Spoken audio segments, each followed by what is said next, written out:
Paulo. Agora você foi longe demais. Estás louco, Paulo. Estás louco. As muitas letras te fazem delirar. Então a gente percebe que os romanos também não gostavam muito dessa história de ressurreição. Os judeus, os discípulos, os gregos, os romanos, todos esbarravam nesse ponto. Todos diante dessa questão, para por aí, loucura, né? O diagnóstico era sempre esse, loucura, está falando loucura. Ninguém ressuscita dos mortos, não existe essa possibilidade, não existe isso. E aí, irmãos, o que é mais impressionante é que esse problema ele vai aparecer agora na igreja. Agora, que igreja? Igreja dos Coríntios, gerada ali no mundo grego, né? Gerada ali no mundo grego. E o que é que acontecia com os gregos? A filosofia grega, de um modo geral, isso permeava praticamente todas as correntes filosóficas, elas criam uma coisa chamada dualismo. O que é do dualismo? O espírito é bom, mas o corpo é mau.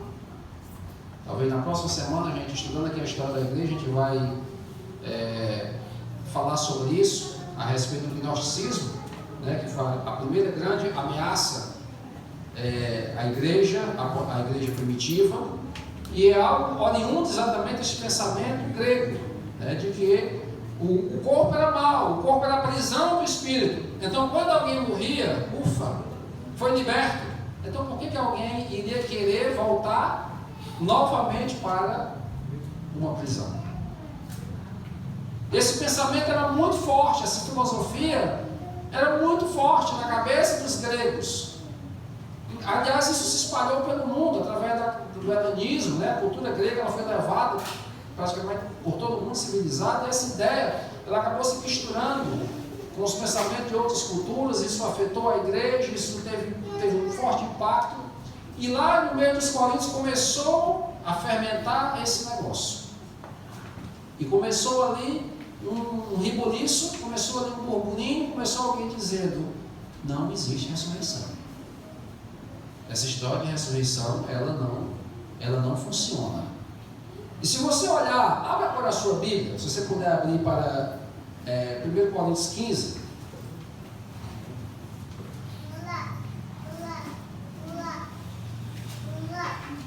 Agora a gente vai se deter só praticamente nesse texto, para encerrar. Ele dá aquela desculpa educada, né? Mas depois eu passo aqui. E assim é como você não acredita, como você acha um absurdo que o outro falou. Mas você não quer dizer, rapaz, você teve uns que falaram, você está doido. Ressurreição dos mortos? Que absurdo, que loucura, não existe isso. Isso foi o que falaram os que escarneceram. Mas tinha alguns mais polidos, mais educados.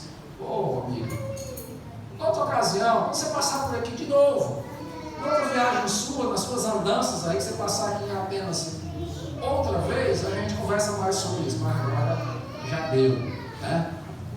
A essa altura, Paulo se retirou do meio deles, porque a gente tem que perceber quando não está mais rendendo, tá?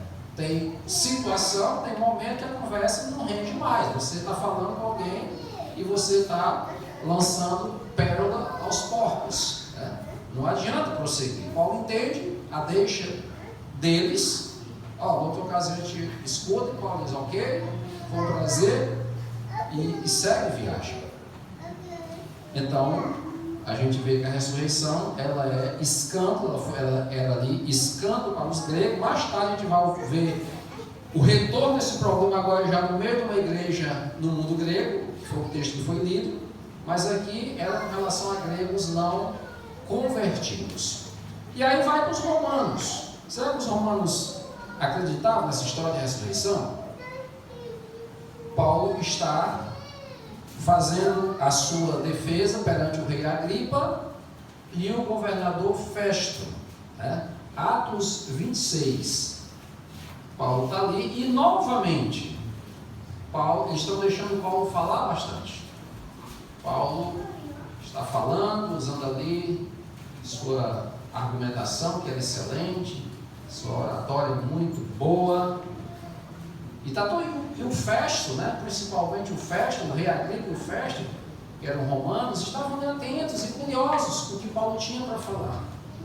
E Paulo vai lá, né? Mas alcançando o socorro de Deus, permanece, Paulo fala a sua própria experiência com Deus, eles permanecem até o dia de hoje, dando testemunho, tanto a pequenos como a grandes, nada dizendo senão que os profetas e Moisés disseram haver de acontecer, isto é, que o Cristo devia padecer, e sendo o primeiro da ressurreição dos mortos.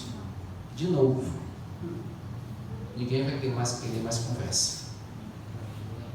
Anunciaria luz ao povo e aos gentios. Então, dizendo ele estas coisas em sua defesa, Festo, stop.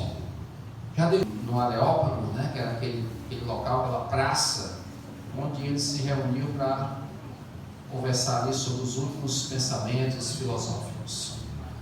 E alguém diz, esse sujeito vai render aqui. A gente vai inquirir aqui o que é que ele tem para falar. Parece que ele prega uns deuses estranhos, parece que ele fala muito. Depois ele chama Paulo de tagarela, né? Paulo falava bastante. E Paulo aproveita a oportunidade.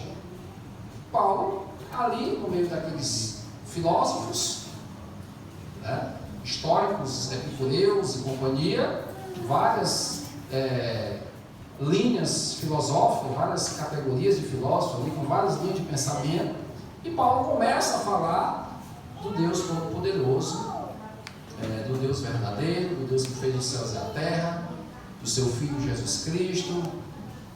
E quando chega aqui no versículo 30 até o 33, Paulo fala uma questão, enquanto ele está falando de diversas outras questões, a turma está lá ouvindo de boa.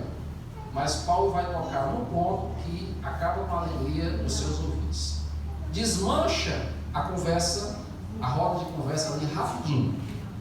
Ele diz, olha, não levou Deus em conta os tempos da ignorância.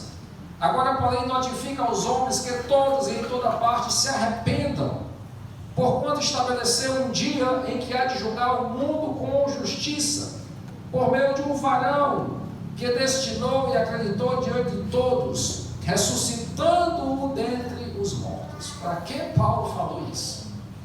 Enquanto isso aqui eu já pego o discurso de Paulo já no final. Paulo tinha falado, e a turma ouvindo. Ah, pois é, lá não ouvi mais, e aí, quero saber mais. Quando Paulo diz, ressuscitando-o dentre os mortos, qual é a reação dos seus ouvintes? Quando ouviram falar de ressurreição de mortos, uns escarneceram.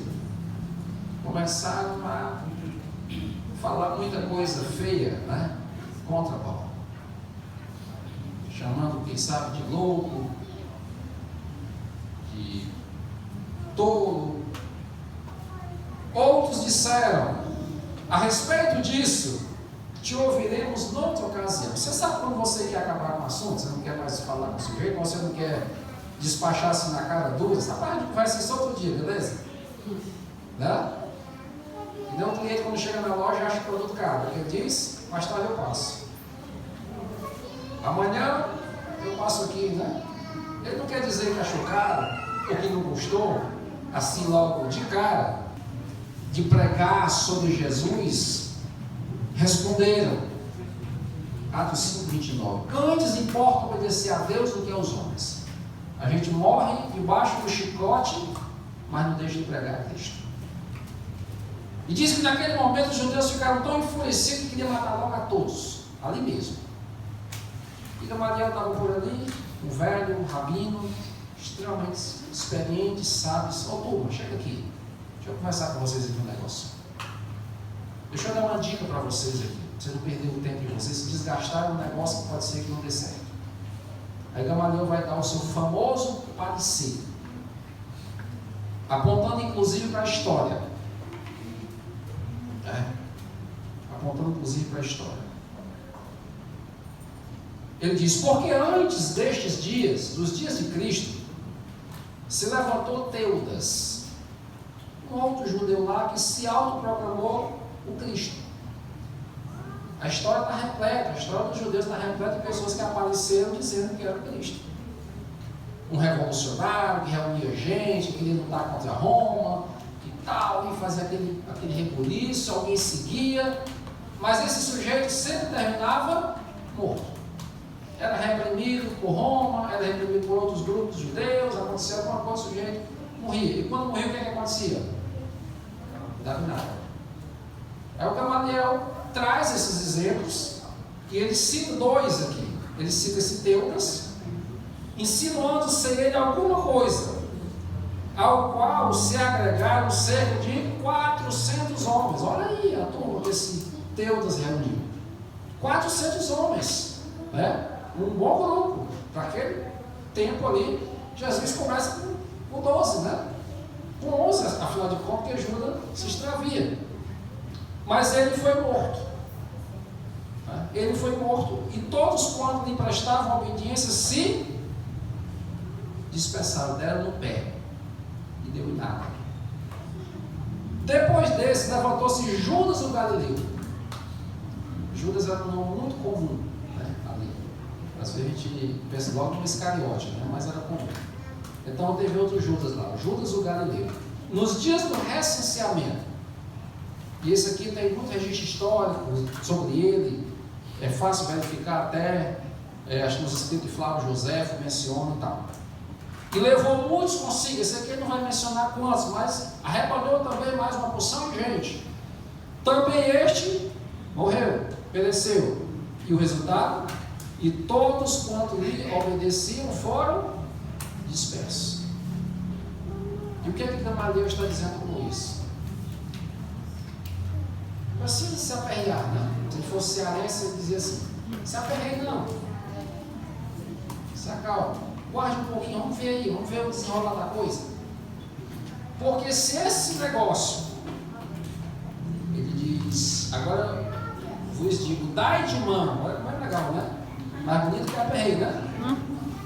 Lá na linguagem culta do rabino. Dai de mão a estes homens, deixai-os. Porque se este conselho, esta obra vem de homens, vai ser que nem o Teudas e que nem o Judas. Ele morreu, daqui a pouquinho a turma vai se dispersando até você acabar. Mas o velho rabino considerava uma outra possibilidade. Estava também uma pulga atrás da orelha. Ele diz: mas se é de Deus, ele considera essa possibilidade, se é de Deus, não podereis destruí-los. Como de fato, né? Para que não sejais, porventura, achados lutando contra Deus. E aí foi bom que a turma toda se acalmou e concordou com ele. Valeu, Gamaliel. É por aí mesmo. E se cumpriu a segunda opção. Né? E se cumpriu a possibilidade remota que o Gamaliel coloca aqui. Se porventura essa obra for de Deus, não tem jeito. Não adianta matar, não adianta perseguir. Vai surgir mais e mais e mais. Agora, irmãos, por que é que se cumpriu? Porque o Teudas e o Judas morreram e ficaram mortos. Mas Jesus ressuscitou. E quem morreu defendendo esta verdade tinha plena convicção de que estava morrendo por algo que valia a pena. Ninguém está pronto, disposto a morrer por uma mentira, por uma ilusão. Mas aqueles que perseveraram, e nós estamos estudando aqui hoje pela manhã, nós estamos começando a ver aí alguns mártires do período pós-apostólico, e a história da igreja está repleta, né, de mártires. Muita gente morreu porque estavam convictos, certos, de que Cristo ressuscitou, de que não estavam morrendo, não estavam entregando suas vidas, derramando seu sangue, em nome de uma fábula, de uma ilusão, qualquer que fosse. Segunda aplicação, e a gente está caminhando para o final, foi pela ressurreição de Cristo que fomos finalmente libertos dos nossos pecados e capacitados a viver uma nova vida. diz no versículo 17 do capítulo 15: se Cristo não ressuscitou, é vã a vossa fé e ainda permanecei nos vossos pecados. Olha que possibilidade terrível, né? Mas ainda bem que ela não é verdadeira. Paulo, escrevendo aos Efésios, no capítulo 4, versículo 8, ele diz que quando Cristo subiu às alturas, ou seja, ele não ficou no túmulo, mas ele subiu às alturas, levou cativo o cativeiro e concedeu dons aos homens. São esses dons que nos capacitam, que nos possibilitam continuar seguindo a Cristo, andando com Cristo, fazendo a sua obra, louvando a Ele, crendo na sua palavra, nos entregando como sacrifícios vivos. Foi somente porque Ele subiu às alturas, porque Ele ressuscitou dos mortos. Do contrário, isso não aconteceria, nós sequer estaríamos reunidos aqui. Terceira aplicação: através da ressurreição de Cristo, nossa fé não se limita a uma mera religião que visa apenas nos trazer algum conforto nesta vida. Você sabe que existem muitas religiões, muitas filosofias, e todas elas fazem um certo bem. Tanto é que quando você vai num psicólogo, eu nunca fui, graças a Deus não precisei ainda, tomara que não precise. Mas eu já ouvi de quase todo mundo que foi o seguinte conselho: procure uma religião. Ele não aponta nenhuma. Procure uma religião. Faz bem ter uma religião. É assim que diz? Faz bem ter uma religião. Não importa, não interessa, né?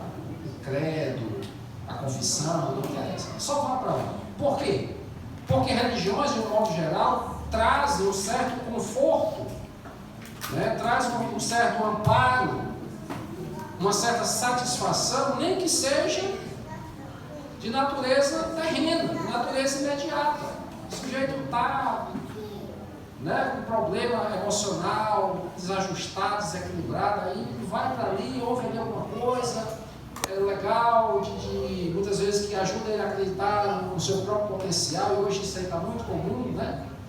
Até a própria autoajuda é um tipo de religião em que o sujeito começa a descobrir ele mesmo, né, suas potencialidades, o que ele tem de bom, ele começa a se achar um tal, né? Isso tudo traz resultados, mas resultados de natureza puramente terrena.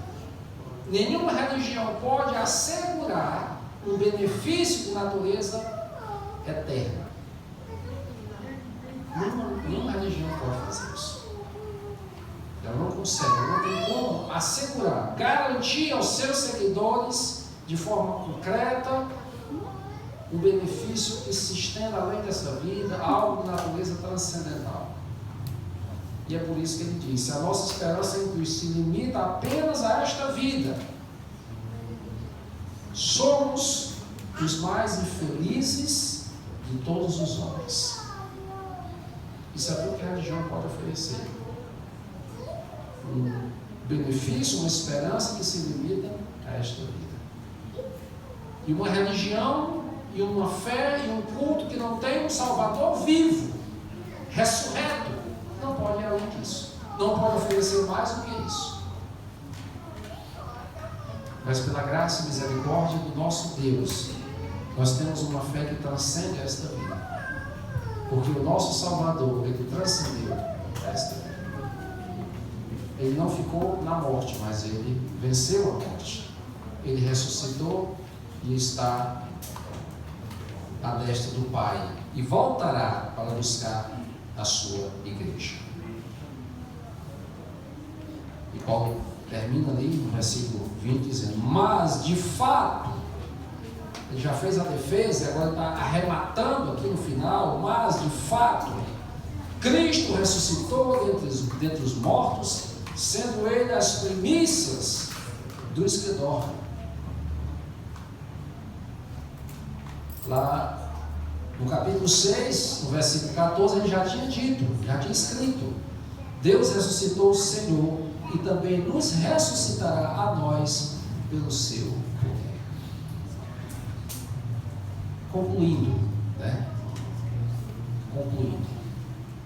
A defesa que Paulo faz dessa verdade, acho que está aí, nesse versículo. A defesa que ele faz aponta para duas coisas. Finalzinho do capítulo 15. Tem uma finalidade. Deus usa o apóstolo Paulo ali para resgatar esse aspecto de suma importância para a fé cristã, a doutrina da ressurreição, e ele termina essas palavras, ele termina essa defesa, ele termina essa aplicação, nos apontando para duas verdades que a gente precisa levar com a gente precisa guardar no coração. Que duas verdades são estas? Primeira, estamos no versículo 57 e 58, final do capítulo. Graças a Deus, que nos dá o quê? A vitória. Graças a Deus que nos dá a vitória, por intermédio de nosso Senhor Jesus Cristo. O que é que a gente conclui esse versículo? O que é que esse versículo fala ao seu coração? Que porque Cristo ressuscitou, eu tenho a vitória garantida. Amém. Porque Cristo ressuscitou, você tem a certeza da vitória.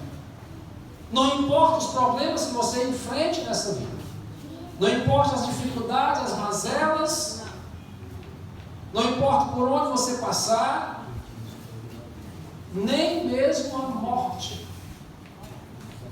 rouba dos filhos de Deus esta vitória. Porque a ressurreição de Cristo é também a garantia da nossa ressurreição e da nossa vitória. E finalmente, e como eu sempre faço, eu gosto de apontar para os portanto. Tem um portanto aí, localiza o portanto aí no versículo 58. Final de papo, né? A gente conversa, quer terminar a conversa, a gente quer dar uma razão para tudo aquilo que falamos. Porque não falamos por falar, não falamos só para jogar a conversa fora. Falamos para levar aqueles com quem falamos ao resultado. Falamos para conduzir aqueles com quem falamos a uma prática, a uma ação, a uma atitude. E qual é a atitude aí? Qual é a ação esperada daqueles que creem que Cristo ressuscitou, daqueles que creem que temos vitória garantida, assegurada pela ressurreição de Cristo? Portanto, meus amados irmãos, entenda que Deus está falando com você. Ele falou primeiramente, em primeira mão, para os irmãos lá em Corinto, no primeiro século da igreja. Mas essa palavra, ela permeia toda a história da igreja e chega até mim e até você nesta noite. E Deus hoje está falando para cada um de nós, carinhosamente. Portanto, meus amados irmãos, se sinta amado por Deus. Sinta esse amor de Deus, essa palavra de Deus, essa mensagem de Deus para a sua vida. O que é que ele vai dizer a seguir? Sede firmes, inabaláveis e sempre abundantes em quê? Na obra do Senhor. Irmãos, como essa palavra é necessária nos nossos dias. Como essa palavra é importante, é necessária para os dias em que estamos vivendo, onde há tanta coisa competindo pela nossa atenção, pelo nosso tempo. Vivemos uma vida tão atribulada, tão corrida.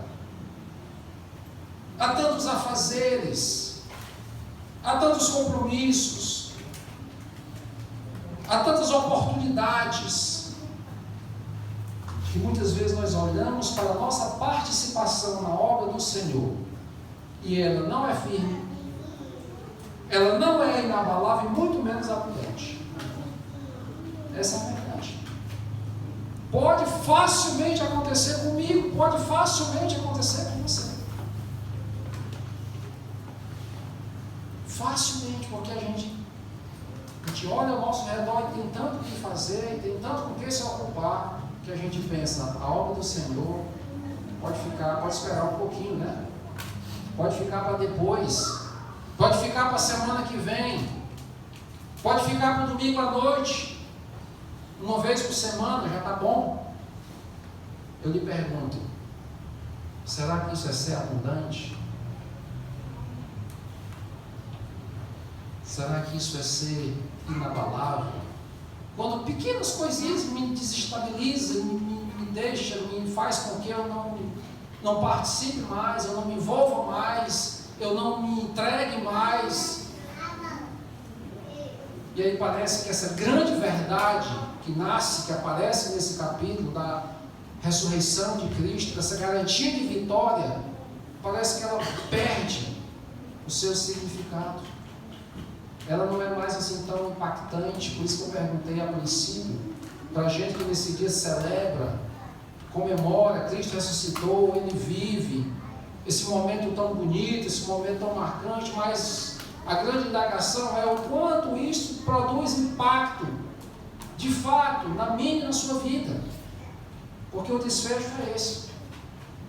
Paulo caminha dentro do primeiro versículo, constrói uma defesa, faz uma aplicação, mas ele termina dizendo, portanto, se você agora não tem dúvida da ressurreição, se você agora não tem dificuldade de crer nessa verdade, se você está convicto de que tem vitória garantida, assegurada pela morte de Cristo, se é corrente pregasse que Cristo ressuscitou dentre os mortos, isso fazia parte da doutrina cristã, isso fazia parte, era parte inseparável do pensamento cristão, do ensinamento apostólico.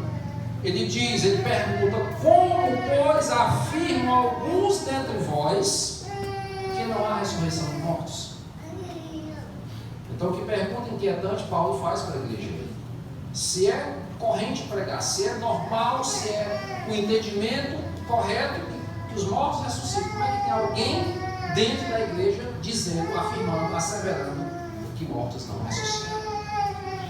Ele vai começar a relacionar esse pensamento com a ressurreição de Cristo, porque é uma questão lógica. Se os mortos não ressuscitam, como alguns estavam começando a acreditar ali no meio da igreja, Cristo também não tinha ressuscitado. E se Cristo não tinha ressuscitado, a que conclusão se podia chegar? Que tudo era uma grande ilusão, tudo era uma grande perda de tempo, nada tinha sentido, nada ia levar a lugar nenhum.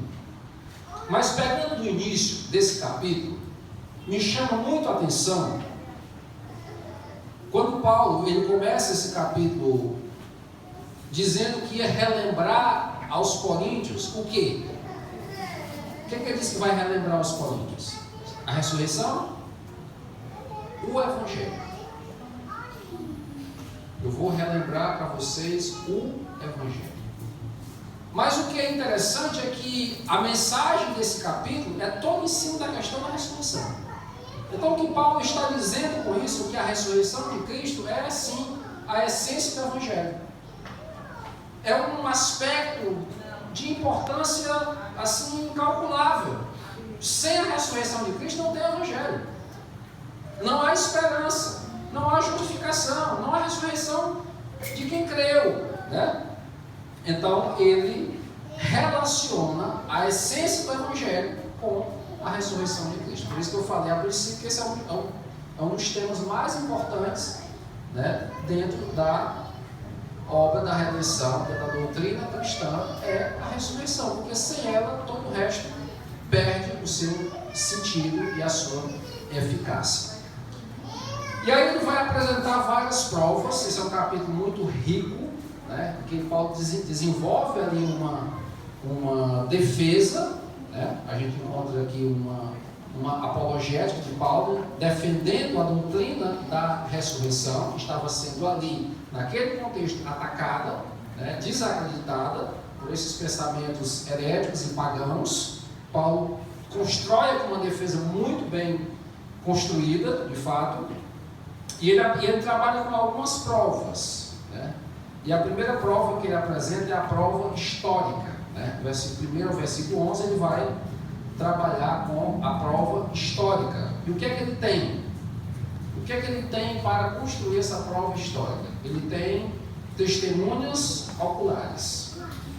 E a gente sabe que essas são as melhores que se possa ter, né? Se a gente quer confirmar a veracidade de um acontecimento, tendo testemunhas oculares, a gente está bem respaldado, né? E ele aponta para nada menos do que mais de 500 testemunhas oculares. E o que é melhor? Parte delas ainda vivam naqueles dias, das quais muitas ainda vivas, ele disse alguns já tinham dormido, tinham morrido, né? Mas era possível verificar, porque dizer que alguém foi testemunha e se alguém já morreu fica complicado, né? Não dá para dizer, vai lá perguntar para ele, só se for lá na mediunidade, né? E aí ele corre no céu e risca ser enganado. É só se usar o médium fazer, mas não. Tinha muita gente, daquelas 500 testemunhas, tinha muita gente viva ainda. E ele diz, vai lá perguntar e verificar se o que eu estou dizendo é ou não verdade. Não dava para ser uma alucinação de alguém, como os céticos, ainda nos nossos dias aqui e lá, diz, não, o pessoal estava ali muito fragilizado, os discípulos que disseram que viram Jesus é porque eles estavam emocionalmente muito abalados, então eles viram coisas, eles tiveram alguma experiência resultante do desequilíbrio emocional, do trauma que eles viveram, por isso eles disseram que viram, mas não viram, mas enganaram. Mais de 500 pessoas, de uma só vez, que ele faz questão de enfatizar, né? Ele, como dizer, ele constrói essa defesa com bastante detalhes, além de estarem vivas, o número e o fato de ter sido uma única ocasião.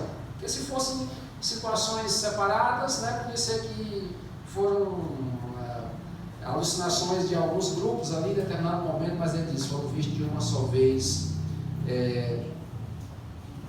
foi visto de uma só vez por mais de 500 pessoas, dos quais muitos ainda estavam. A prova pessoal, ele vai falar da experiência da igreja, né? Nos versículos 12 a 9 ele vai apontar aí para a experiência da própria igreja. Cristo tinha produzido ali uma transformação na vida daquelas pessoas, algo que nitidamente não poderia simplesmente ser resultado de qualquer esforço religioso, né? Mas era possível verificar algo de natureza transcendental. E a prova doutrinária, né? Quando ele faz aí um paralelo entre os dois Adãos, né? Coisa que ele faz lá nos Romanos capítulo 5 também, ele usa esse argumento, dizendo que a morte entrou no mundo por um homem, né? Mas foi derrotada por intermédio de outro homem, do último Adão, que é Cristo. Mas se esse homem não tivesse ressuscitado, nada poderia ter acontecido, né? Nada poderia ter acontecido. Então, a gente vai para a aplicação. E aí a gente volta a se perguntar, que diferença prática, concreta, a doutrina da ressurreição de Cristo faz nas nossas vidas, né? E a gente pode fazer essa aplicação às nossas próprias vidas, olhando para a aplicação que Paulo faz lá com relação aos coríntios. Ele faz a defesa, né? Ele traz provas, várias provas, e depois ele aplica isso à vida da igreja que estava naquele momento questionando a ressurreição. Primeira aplicação é a ressurreição de Cristo quem confere validade à mensagem do Evangelho e à própria fé cristã. Qual é a validade? Qual é o selo? O que atesta a veracidade da fé, a veracidade da mensagem do Evangelho, senão a salvação, a ressurreição de Cristo? E é o que ele vai dizer lá no versículo 14. 1 Coríntios 15, 14, ele ele diz: e se Cristo não ressuscitou, considerando o pensamento ali que estava pairando sobre aquele grupo, aquela igreja, ele diz: é vã a nossa pregação e vã a vossa fé. Ele dá uma chamada à consciência de todo mundo, diz: o que vocês estão fazendo aqui? Se de fato vocês agora estão entendendo que Cristo não ressuscitou, tem uma razão de ser. A igreja perdeu a razão de existir. Perdeu a razão de existir. Da manjedoura à cruz, passando por tudo que Jesus fez, tudo que ele ensinou, todos os milagres. Se ele tivesse ficado na morte, do que adiantaria? Seriam apenas histórias. O que nós teríamos, se não relatos? Histórias de alguém que viveu e morreu e acabou. E assim é com as religiões. Assim é com o islamismo. O islamismo conta que Maomé, o que Allah fez através de Maomé, mas depois Maomé morreu. E o que eles têm agora para se reunir em torno é de um monumento, é o túmulo do seu profeta. É assim com os budistas.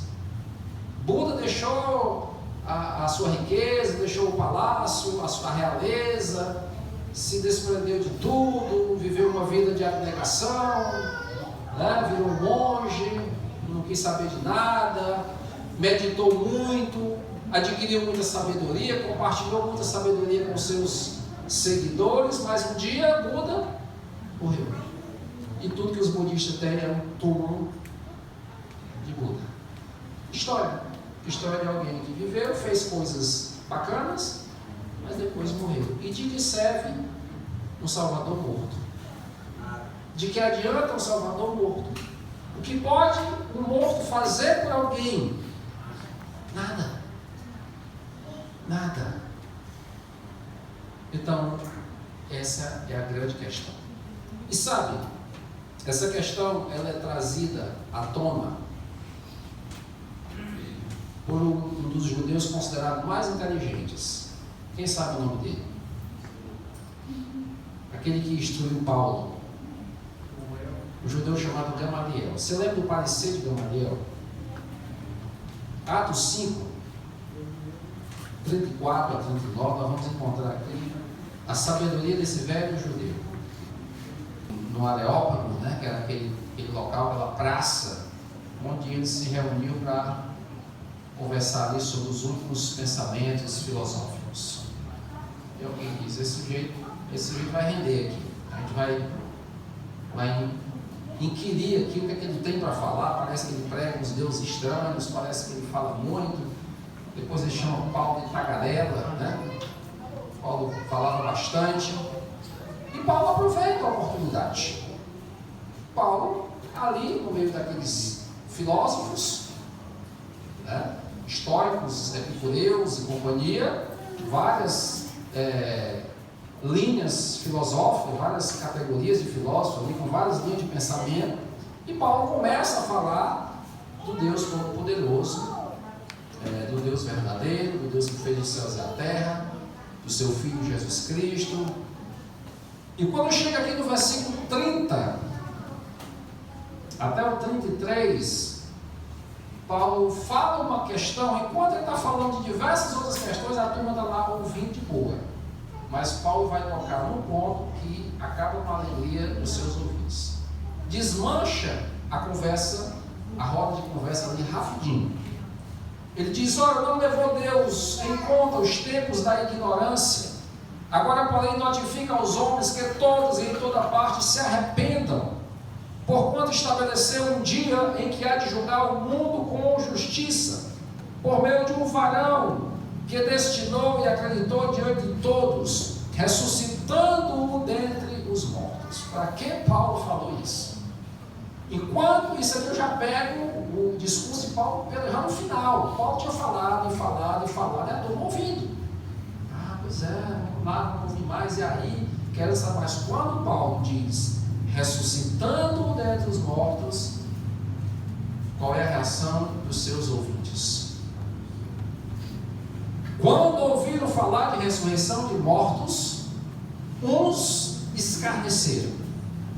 Começaram a falar muita coisa feia, né, contra Paulo. Chamando, quem sabe, de louco, de tolo. Outros disseram: a respeito disso, te ouviremos noutra ocasião. Você sabe quando você quer acabar com o assunto, você não quer mais falar com o sujeito, você não quer despachar assim na cara dura, essa parte de conversa isso outro dia, beleza? Né? E daí um cliente, quando chega na loja, acha o produto caro. Ele diz: mais tarde eu passo. Amanhã eu passo aqui, né? Ele não quer dizer que achou caro ou que não gostou, assim logo de cara.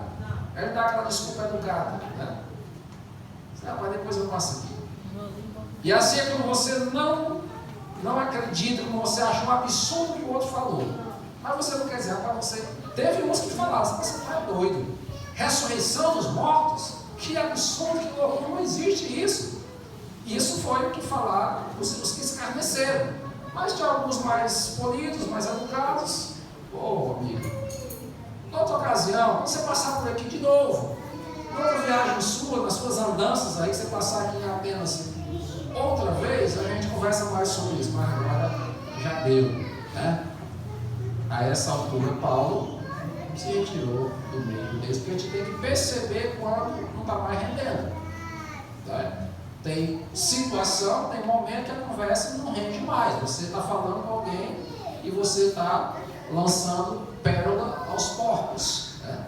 Não adianta prosseguir. Paulo entende a deixa deles. Outra ocasião a gente escuta e Paulo diz: ok, foi um prazer, e segue viagem. Então a gente vê que a ressurreição ela é escândalo, ela era ali escândalo para os gregos. Mais tarde a gente vai ver o retorno desse problema agora já no meio de uma igreja no mundo grego, que foi o texto que foi lido, mas aqui era com relação a gregos não convertidos. E aí vai para os romanos. Será que os romanos acreditavam nessa história de ressurreição? Paulo está fazendo a sua defesa perante o rei Agripa e o governador Festo, né? Atos 26. Paulo está ali e novamente eles estão deixando Paulo falar bastante.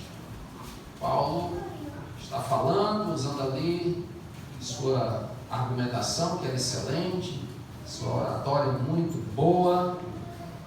E está todo, e o Festo, né? Principalmente o Festo, o rei Agripa e o Festo, que eram romanos, estavam atentos e curiosos com o que Paulo tinha para falar.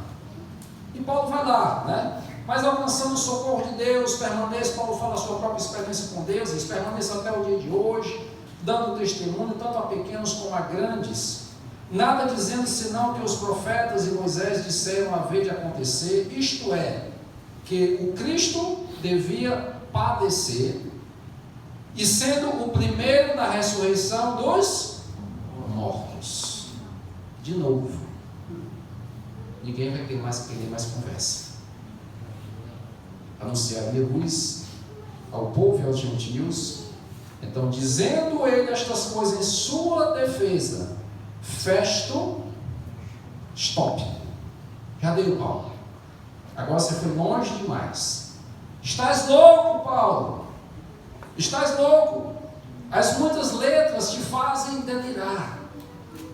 Então a gente percebe que os romanos também não gostavam muito dessa história de ressurreição. Os judeus, os discípulos, os gregos, os romanos, todos esbarravam nesse ponto. Todos diante dessa questão, para por aí, loucura, né? O diagnóstico era sempre esse: loucura, está falando loucura. Ninguém ressuscita dos mortos, não existe essa possibilidade, não existe isso. E aí, irmãos, o que é mais impressionante é que esse problema ele vai aparecer agora na igreja. Agora, que igreja? Igreja dos Coríntios, gerada ali no mundo grego, né? Gerada ali no mundo grego. E o que acontecia com os gregos? A A filosofia grega, de um modo geral, isso permeava praticamente todas as correntes filosóficas, elas criam uma coisa chamada dualismo. O que é do dualismo? O espírito é bom, mas o corpo é mau. Talvez na próxima semana, a gente estudando aqui a história da igreja, a gente vai falar sobre isso, a respeito do gnosticismo, né, que foi a primeira grande ameaça à igreja primitiva, e é algo oriundo exatamente desse pensamento grego, né, de que o corpo era mau, o corpo era a prisão do espírito. Então, quando alguém morria, ufa, foi liberto. Então, por que alguém iria querer voltar novamente para uma prisão? Esse pensamento era muito forte, essa filosofia era muito forte na cabeça dos gregos. Aliás, isso se espalhou pelo mundo através do helenismo, né? A cultura grega ela foi levada praticamente por todo mundo civilizado, e essa ideia ela acabou se misturando com os pensamentos de outras culturas. Isso afetou a igreja, isso teve um forte impacto, e lá no meio dos coríntios começou a fermentar esse negócio, e começou ali um reboliço, começou ali um burburinho, começou alguém dizendo: não existe ressurreição, essa história de ressurreição ela não funciona. E se você olhar, abre agora a sua Bíblia, se você puder abrir para 1 Coríntios 15.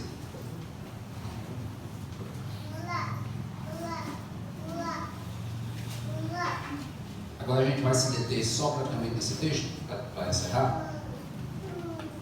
A gente vai encontrar um versículo interessante aí, que é o versículo 33 desse capítulo, 1 Coríntios 15, onde, isso é um texto que a gente usa muito, né? Principalmente os pais, quando sabem que os filhos estão conversando com quem não deveria, só olha o que a Bíblia diz: as más conversações corrompem os bons costumes. Qual foi o pai que não diz isso? É a mãe, né? Vê o filho, a filha conversando assim com alguém meio diferente, de outra tribo, né? De outra turma. Diz: meu filho, tenha cuidado, minha filha, tenha cuidado. As más conversações, alguns dizem, tem tradução que diz más companhias, né? Dá no mesmo, porque a companhia não fica calada, elas conversam, né? Pois bem. Então Paulo ele fala exatamente lá para os coríntios, nesse contexto, nesse bojo aqui, dessas más conversações dentro da igreja que tinham corrompido, estava corrompendo a mensagem do Evangelho. O Evangelho puro, santo, conforme pregado, conforme ensinado pelos apóstolos, agora estavam se misturando com pensamentos paganos, com esse dualismo vindo lá da filosofia. E isso tinha trazido um prejuízo imenso para a igreja, porque agora os irmãos ali estavam deixando de acreditar numa das verdades mais importantes da igreja, mais importante da fé, né? E isso era fato, porque lá no versículo 12, voltando aí,